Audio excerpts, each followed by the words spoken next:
Morning, everyone. Good morning. So we're going to talk about the development of our community engagement program. This is something that we have just begun about a year into it, and we're still learning, we're still growing. So some of the things here, it's in the progression stages right now. So we're going to talk a little bit about the history of CHA real quick. Cooperative was started by 12 home care workers back in 1985. Right here you see Peggy Powell and Rick Serpin. And the idea was to create, good jobs for disenfranchised people in the Bronx predominantly. So after we were created in 1985, Rick Serpin pretty much spearheaded the inception of ICS, which pretty much began in 2000. And ICS was a managed long-term care plan that provided services specifically for people with disabilities. And in doing so, it became our sister company and became our largest provider of referrals for our clients. So we had the workers, and they provided us with referrals for our clients. And because they were our sister company, we partnered with them with a program called Community Connect program, in which we pretty much use the power of our workers and their clients to go out in the community and market and really look for referrals to help us grow both with the clients and the home care workers. And this is something that happened from 2000. From 2000 to 2000. Yeah, so it's something that we have been working on with ICS concurrently. But unfortunately, we knew that back in 2017, around there, ICS was struggling and they were not doing well financially, and they were looking to close this year. So we knew that they were having difficulties, and we needed to do something to address their absence once ICS closed. So once ICS closed, Linda was working a lot with them with the community program, with the Community Connect program. And in 2018, we transitioned Linda from workforce development into the community engagement coordinator position. Just one person. And this was going to be something that was brand new to us, so that we were going to start and begin our marketing campaign. So there were a couple of different changes that happened this year. And one of them was, ICS was the largest provider of referrals, and unfortunately it closed as of April 1st, 2019. What ended up happening was the clients from ICS transferred into another managed long-term care plan called VNS, Visiting Nurse Services of New York, and now they have the largest clients that we serve. We also had multiple contracts. Another thing that pretty much turned our industry upside down in New York specifically was the Department of Health pretty much put a moratorium on licensed home care service agencies in New York. Because currently there are 1,400 in the state. A majority of them are in the city, and not all of them are operational. So what the state decided to do was to get a grasp of these. They put a moratorium, and they told the managed long-term care plans, you can only contract with one agency for every 75 members that are enrolled in your plan. So large plans like Health First, VNS, that have thousands, even millions of enrolled members, didn't really have a problem contracting with multiple agencies. The problem became when we had the smaller managed long-term care plans that had smaller census, started cutting contracts, and we lost a lot of contracts with the smaller plans. And that's something that happened across the board with a lot of different agencies. So now, they had the upper hand, right? Before we were expecting those referrals to come to us, and now we are asked by them to go out and market for potential members for them to enroll, and if they need services, they will hopefully send them back to us. But that doesn't always happen because this industry is very, very cutthroat, especially in the private sector. And we would go through different processes, and all of a sudden go from step A to step Z, and then right when we're about to close, another agency will swoop in and take our clients. So it's something that happens across the board. Could you imagine the impact that we felt when first we getting all these authorizations, so all we really had to do was match them with our home care workers? And then after that happened, now we have to go out there and do all this job to send them to them. So it was a brand new world for us, essentially. So now we only have 2 major contracts with VNS and Health First. And like I said, health plans no longer provide the enrollees, members to us, and we're at a place where we need to go out and market our services and pretty much their services as well. So current challenges that we encountered as Linda was going out into the community and trying to get resources or referrals, we encountered that the members who wanted the services or needed the services that needed Medicaid and were enrolled, that application process was very lengthy. New applications, or even if they had Medicaid but didn't have managed long-term care, that enrollment process was pretty tedious as well, and you needed somebody to follow up with them immediately. Another challenge that we had was some members who qualified for Medicaid but didn't qualify for Medicaid because they had a surplus of income.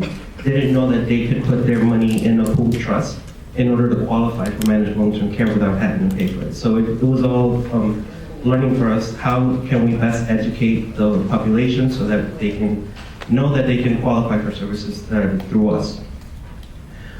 The market is flooded in New York City. There are literally 4 other agencies within like a 5-block radius of us, and there's workers that they hire specifically to just market. You know, they have teams of 20, 30, 40, 50 people in one area. And we have people coming from Manhattan and advertise around our area. So imagine how hard that is. So it's huge teams versus one person, which was a huge challenge for us in the beginning of 2018. Then we also learned that we had flip-floppers and shoppers, as we call them. Flip-floppers would be the ones who say, yeah, we're interested, we want to do these things. We help them through the process, and at the very last minute, they'll go to another agency. And shoppers, we learned that at events, they'll come talk to us, and then they'll say they're interested in everything, and they just want our goodies, because we have like promotional things that we give at events. So they'll say, yeah, sign me up, here's my information, all these things, and then they'll walk away, we'll give them a call the next day, and they say, oh, actually, I'm not really interested, or, yeah, so it's, so we learned to be strategic when it comes to marketing, specifically at events and fairs. And again, we have limited contracts with managed long-term care plans and CDPAP. Yeah. So, as he was saying, after the closure of ICS, we had to rethink what we was going to do. We needed to continue to bring the clients because we don't have much of a shortage of home care workers because we have a training. So we have a free training. We constantly have home care workers. So we have to constantly look out for clients. So what we did was that we redesigned the Community Connect program, which at the beginning was more focused on getting members for ICS. So we'll enroll members in ICS, and then they will send those members to us for us to provide the services. What we did this time was we started doing the same thing, but for cooperative. We started branding cooperative, letting people know that we were there, what type of services we provide, who we are, that we are cooperative, worker-owned, and talking about the good things that we usually always do. All right, so getting involved. We decided that we were using our home care workers before, so we said, who else is the best person to go out there and talk about who we are? Who's the best person to go out there and say what type of services they are going to provide? Our home care workers. Because not only they are trained, but they are invested, because half of our workforce are worker owners. So when they go in out there, they're talking about not only their job, but their own company. So we are using our ambassadors to represent CACA and to proactively look for ways to increase our census.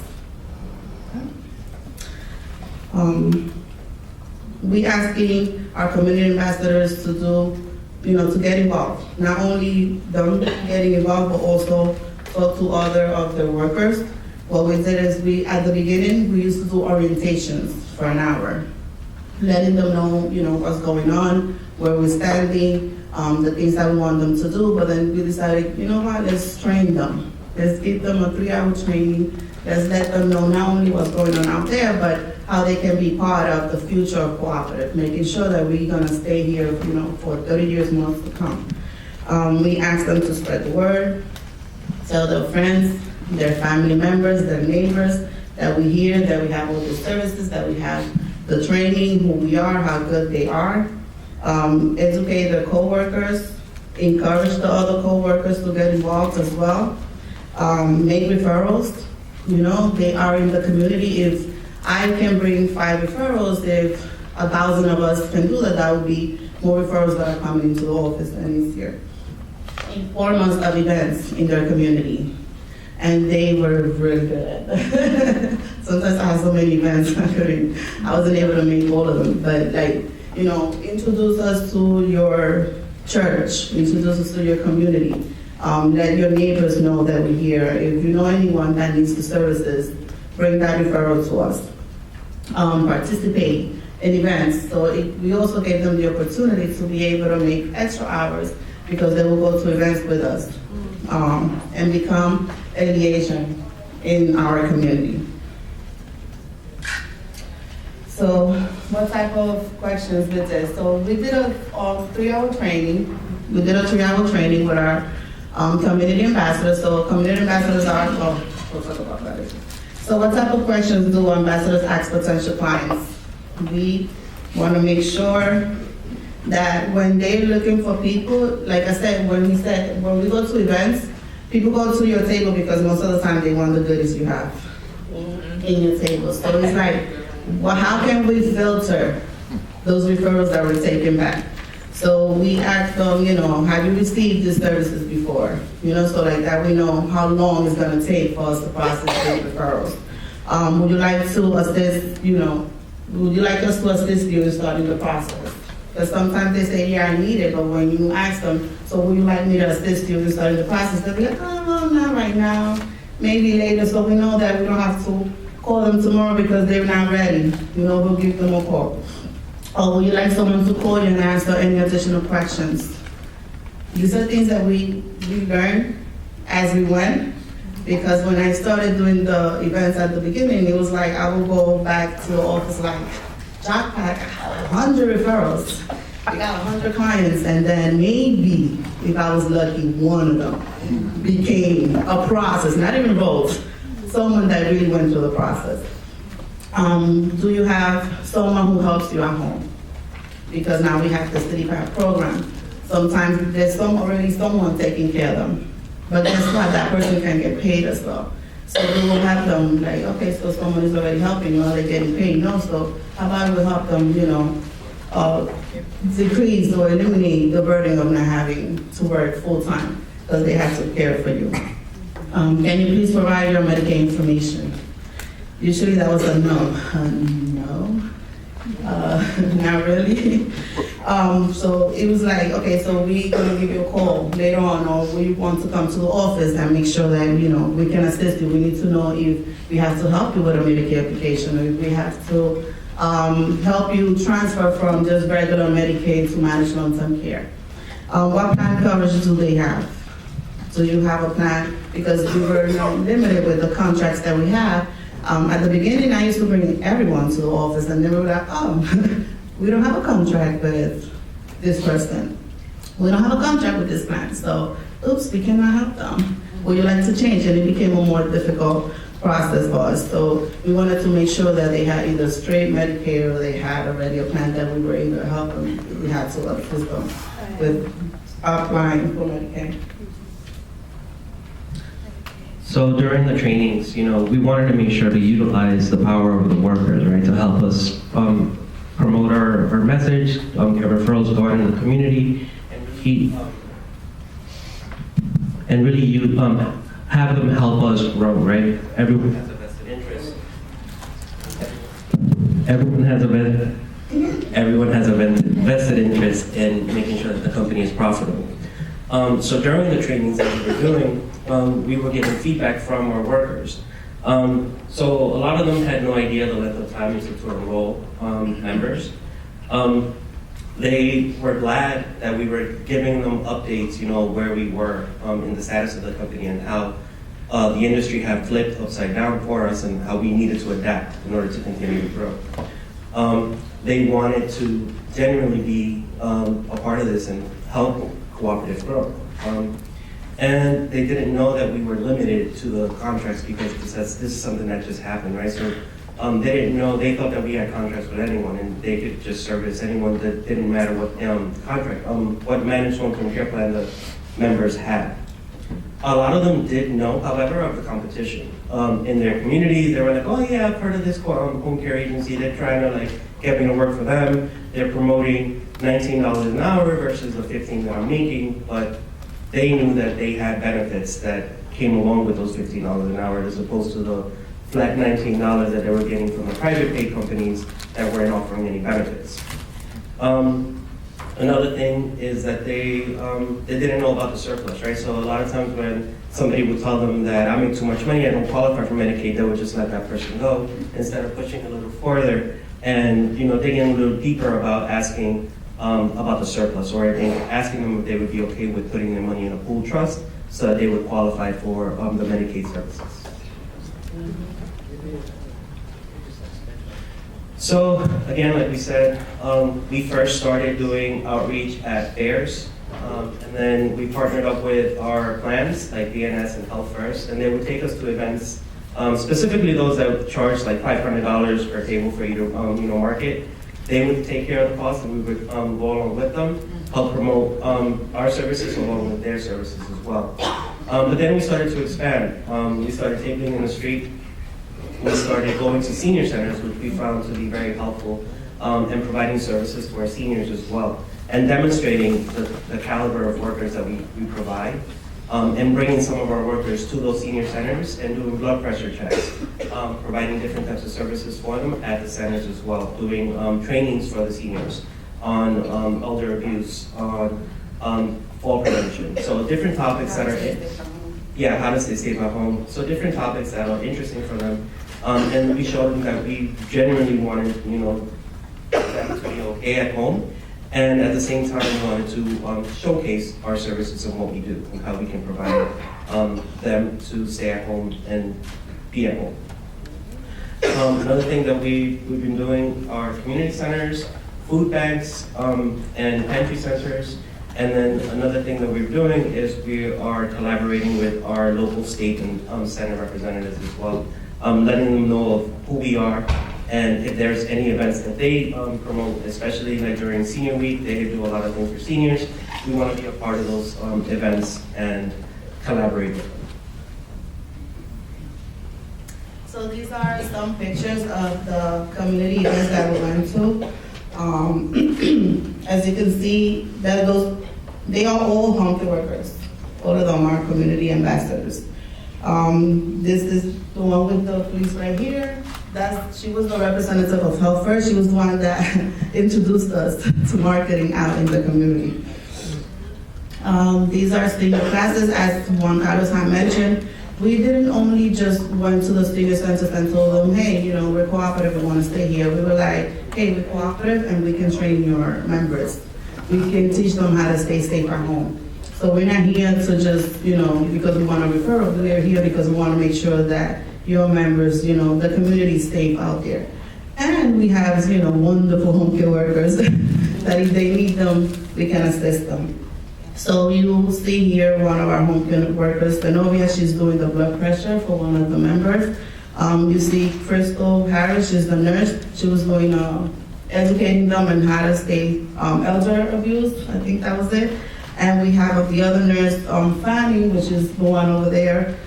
She was doing, I think it was summer heat, like how to stay safe at home during the summer heat, staying hydrated. And so one other interesting thing is one thing that we found beneficial in this, and is showing the workers the quality of work that they provide. And it just so happened that at one of our senior centers, we were able to identify one of the seniors there that had very high blood pressure, and we needed to call the ambulance and potentially save his life. And so something like that, So, things like this, we hadn't been there, after this, something else would have happened, but it just goes to show the importance of really strengthening those relationships with the senior centers, because they may not need the services right now, but at some point they will, because they all want to be independent, right? They still want to feel like they can do everything on their own, but instances like this, when we can provide a simple service that can save a life, goes a long way, and they'll remember us,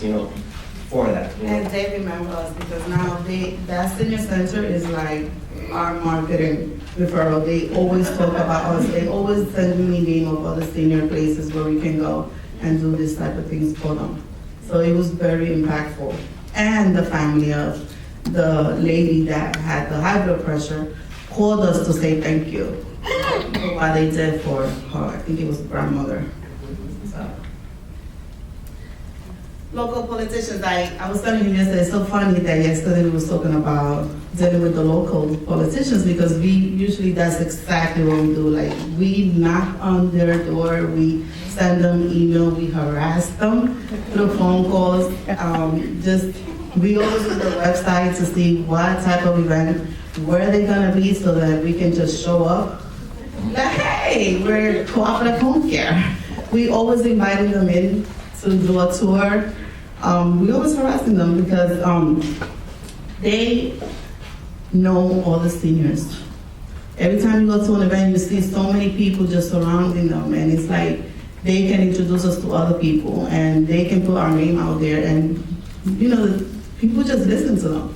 When they see us, and they like give us a hug, like Gustavo Rivera and I, we're almost friends. We dance at a senior center. So after that, everybody was like, hey, how are you? Where are you from? What do you do? So, it's good to work with them, because you'll be seen. People will know about you. Yeah, and so another thing is, we learned that in doing so, we're continuing to empower our workers, and they're giving them the tools and resources to, do other things that they normally wouldn't be able to do. Go out and do public speaking and talk in front of a group of crowds, or, taking the initiative. Now we have these like superstar ambassadors that we call them, that we tell them a date and time. That's it. That's all they need to know. They'll come in, get the materials, they'll get everything. They'll follow up, and they'll, it's really nice to see that. And not only that they have the proactiveness in them, but they're also mentoring other new ambassadors. They're helping them. They'll take a new person out into the community and sit with them and mentor them and be like, oh, this is how you do it, or this is the approach that we want to take. So they're helping the newbies pretty much grow and learn new skills as well. And they are much better than any marketers. They really out there like, do you need help? I see that you buy your stuff. Like, they really love doing that. I have people that when we go to an event and we're supposed to be in one place, they will disappear and come back with people. Like, no, like, we're not just gonna stay here. We're gonna go out there and bring them back to you. They'll definitely do that. They won't just sit there, like, oh, you wanna come to our table? No, they'll go out there, they'll bring them, they'll grab them, walk to the table, let me see what we've got. We have a gift for you, something to give you. And now they have new skills, that they didn't have before. They feel empowered that they're not only home care workers. They're now learning things that they can utilize some other way, in their own family, in their own personal life. Yeah. So it's very impactful as well. Yep. Thank you.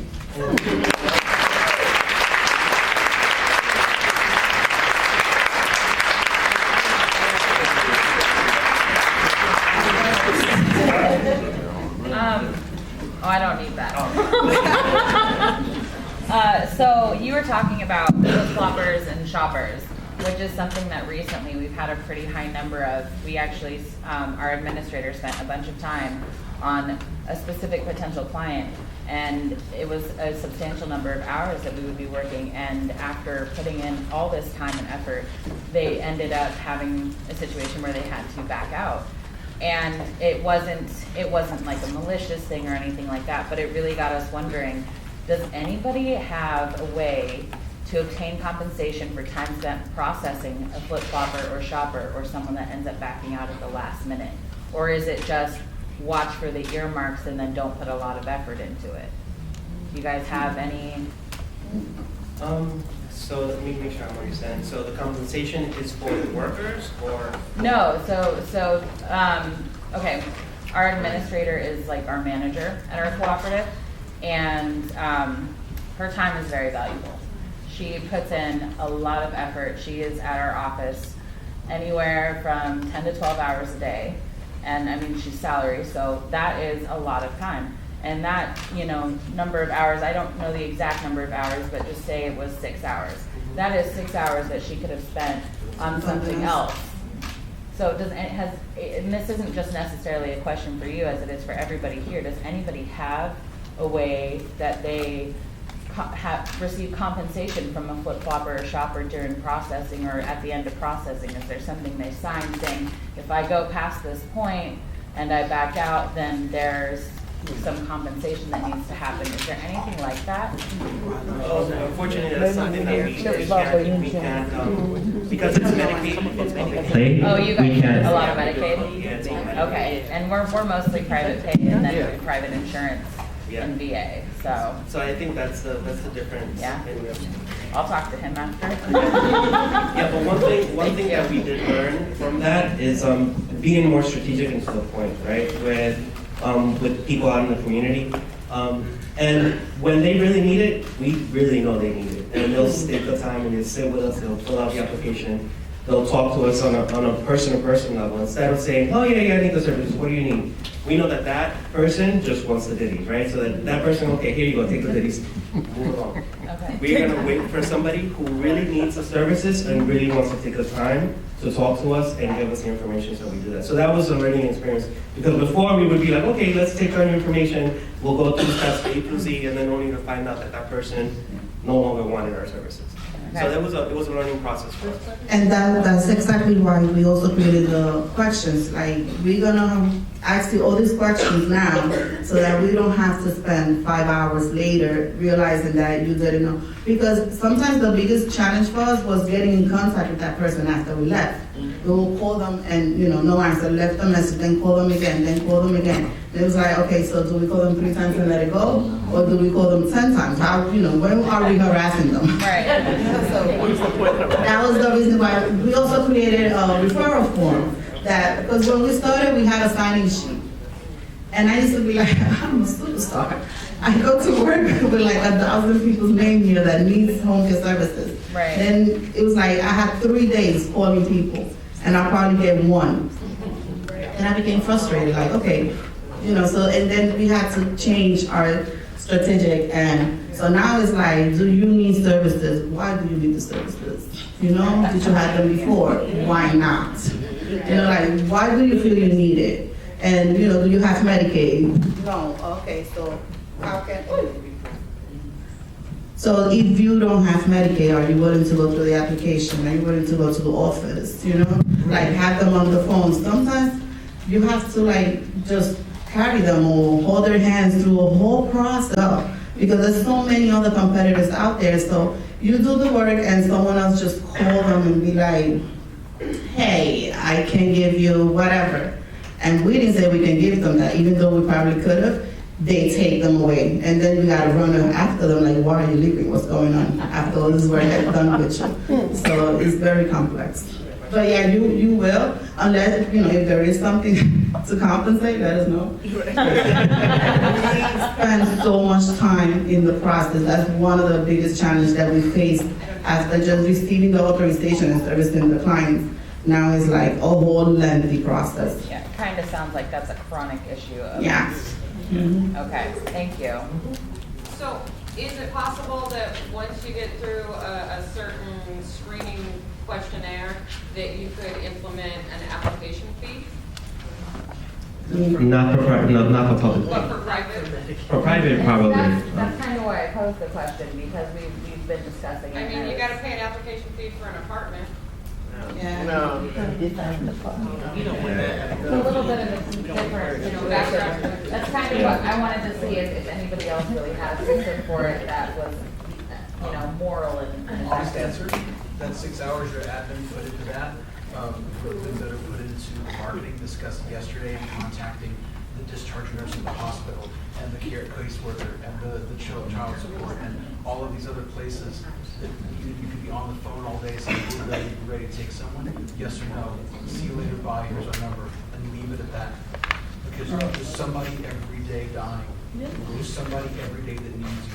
And if somebody's dragging their feet, you don't have time for it. Well, I will say it's definitely an issue that we run into. You know, and if you're talking about a client that needs like 2 hours a week, it's not a big deal. But if you're arranging like diverse 24-hour care where you're asking like maybe 4 or 5 people if they want a full-time schedule, and then the next day that person backs out, you know, and so you're not only looking at 24 hours less a day, but you're also telling all of these caregivers that they've changed all their whole schedule around, you know, that they no longer have this full schedule that you promised them, you know, and so it's something, just to your question, it's something I've been thinking about, and I would love to problem solve, like, with people afterwards, because for me, it's like, with the smaller clients, it's not as much of a hit. You're like, okay, well, that's okay, but with 24-hour care that where they like ask you to set it up for 2 days from now, and then they pull out, you know, like late the day before, which has happened to me multiple times, you know, it's really brutal, and I don't know, one thing I've been thinking about is for people who want 24-hour care, and we are private pay, so this wouldn't apply for you guys, would be like a deposit of like the first 2 weeks of pay, right? You know, and if you don't follow through or something, then you're going to be charged for at least the first day, you know, just something. Like it is like it's so huge when you're going to get a 24-hour client or something like that, and it's so much work, and then. Yeah, the flip-floppers and shoppers, it's just demoralizing. Yeah. So I have a similar question, but on the Medicaid side.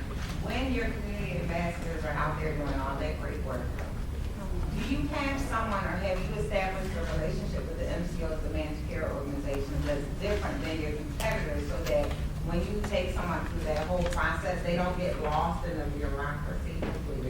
Yeah. In the bureaucracy of the MCO, because sometimes we experience things where we take someone through the whole process and then they switch MCO or the referral goes somewhere else. So have you done any work to establish a different kind of relationship with the MCOs, or and how have you done that? Yeah, so they actually reached out to us. The representative from Health First, and pretty much opened this whole new world to us about marketing, and pretty much taught Linda the ropes about how to go out and promote our services. And then, you know, we would reach out and continue to reach out to their representatives because they have specific representatives assigned for growth in their own sector. So we have relationships with the plans that we contract with. And we're still trying to reach out to new plans and see if we can build relationships with them so that we can continue to grow it. So once someone goes through the process, are you able to call them to ensure that the referral goes from enrollment to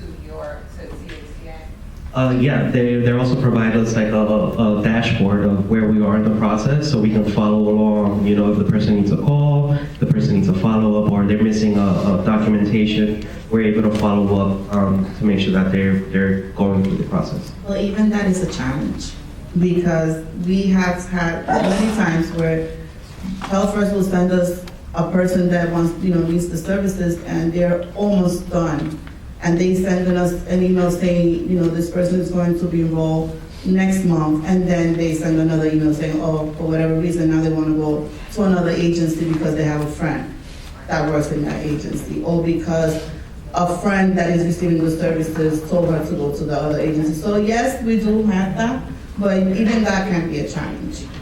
And something that we're doing this year and, you know, moving forward is we want to get more into like hospitals, doctors, make that connection with those that are going to send referrals that are almost ready. They need the services, you know, they're not going to say no, they have what they need. And it's better because sometimes it becomes tricky, very tricky.